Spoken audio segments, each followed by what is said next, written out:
We start our exploration in the Dawn Age, and let me set the scene for you.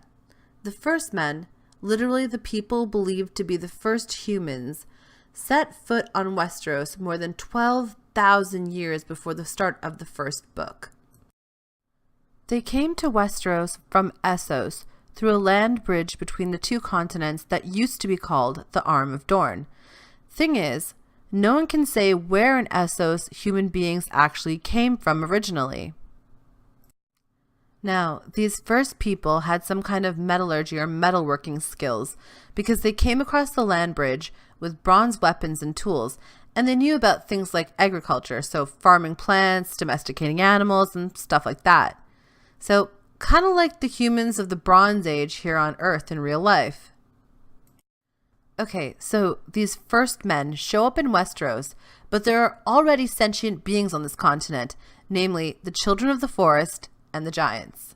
Now, just to get this out of the way, yeah, there are giants, but they pretty much stay in the north and they don't really bother with humans very often. Anyway, that was a side note. Back to the main story. We'll be discussing the giants further in video 3 and beyond. Now, the first men needed land to farm, so they cut down trees and built farms and villages and the like. This pissed off the Children of the Forest because that land was theirs and it was sacred to them. As you can imagine from the name Children of the Forest, they weren't really big fans of cutting down trees and stuff like that. So the Children of the Forest get together and they pool all their magic together to summon something called the Hammer of the Waters. And this thing, whatever it is, crushes the land bridge between Essos and Westeros and turns the old Arm of Dorne into the Stepstones. I'm just going to go ahead and imagine that the Hammer of the Waters was some kind of giant tidal wave or something. Probably not a literal giant hammer made of water.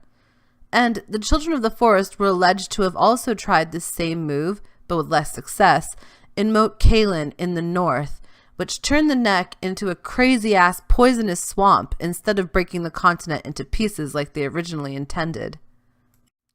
Calling down the Hammer of the Waters was a desperate move, but one I'm sure that the Children of the Forest thought would stop the humans from invading their homeland and chopping up their forest. But the humans were super clever, and they made some pretty dope, albeit kind of primitive boats, and they just continued their migration into Westeros virtually unaffected. Despite the best efforts of the Children of the Forest, at this point in history there were just way more humans than children on the continent, which of course led to war over land and resources, and tons of war at that. The humans had metal weapons, better tools, and technology like boats. Plus, they were just physically bigger and stronger than the children, who were small and skinny and only had obsidian or volcanic glass weapons.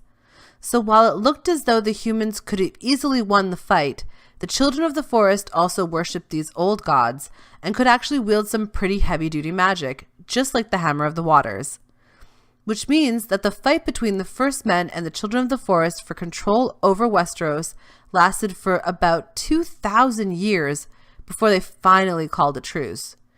During that 2,000 years of war, the Children of the Forest got pushed further and further north and their population dwindled.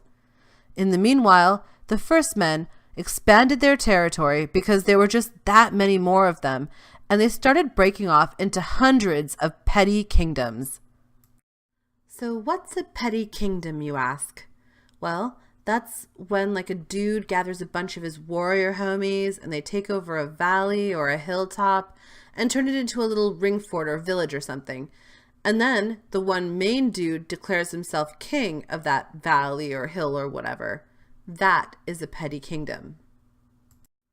Over time, these wars for control over Westeros just took enough of a toll on both the humans and the Children of the Forest that after 2,000 years, they finally decided to end the fighting for good. The human leaders agreed to meet with the representatives of the Children of the Forest on a secluded island in the middle of a lake in the Riverlands called the God's Eye that was covered in sacred red and white weirwood trees. The greenseers and wood dancers, those were children of the forest with extra magical mojo, repped for the children in general and carved faces into the trees facing inward so that the old gods could bear witness to the truce between man and children, and the place was then named the Isle of Faces because of all the faces on the trees. The agreement between the two warring groups said that the first men would stop cutting down the weirwood trees and that they'd leave the standing forest alone as the permanent home of the children of the forest. All the rest of the land, the majority of it, went to the possession of the first men, who were so impressed with the power of the old gods that they actually started worshipping the old gods themselves. So, all that goes down, the signing of the pact, around 10,000 years before the Targaryens finally come to Westeros. Or you could think of this as about 10,315 years before the start of the events of Game of Thrones. This moment in history also signifies the end of the Dawn Age and the beginning of the Age of Heroes.